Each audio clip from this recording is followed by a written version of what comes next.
Welcome back to movementprofessional.com. So this is continuing on the series of closed chain mobility. This is the band assisted squat.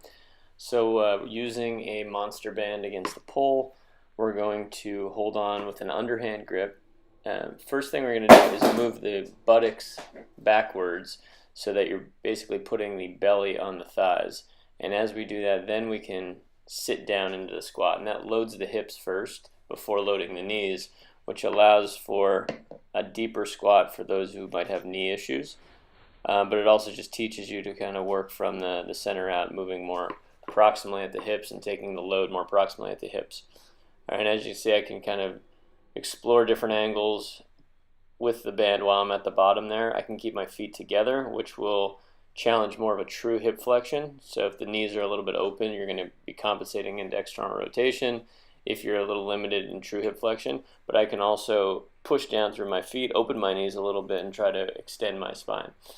All right, so this allows for you to explore the difference between a mobile spine and a stable spine, and which with the squat specifically really matters, because when we're doing squats under load, we certainly don't want a really rounded back, especially if the load is coming down on our shoulders or in the front. It's just going to pull us further into that rounded back position. It's going to get us further from our destination of standing up.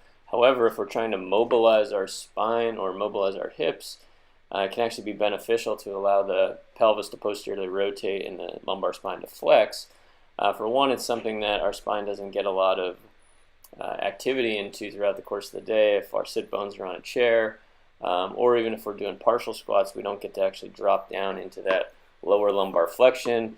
And for the front of the hips, or the anterior hip, it actually opens up the hip socket a little bit to go into a posterior tilt. So for those with femoral acetabular impingement issues, you're going to get a little less of that when you're in a more flexed or posteriorly rotated position.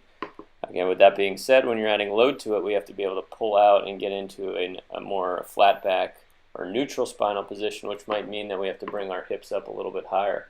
All right, so this allows you to explore all of those ranges of motion: feet together, feet apart, knees coming forward to kind of check ankle dorsiflexion.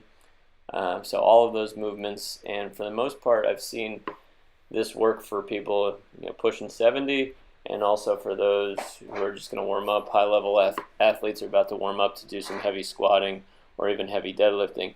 It also works as a nice counter to any hinge movements if there's a little bit of hyperextension in the lumbar spine, because when you drop down into that bottom of the squat, it really helps to get to the lower lumbar segments and create a little flexion there.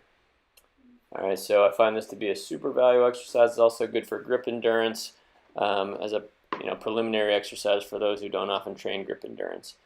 All right, so once you're done doing all of your mobility work, you can also test out your stability by letting go of the band and see if you can stick the landing, so to speak, and then it tests your stability at the bottom of your bodyweight squat.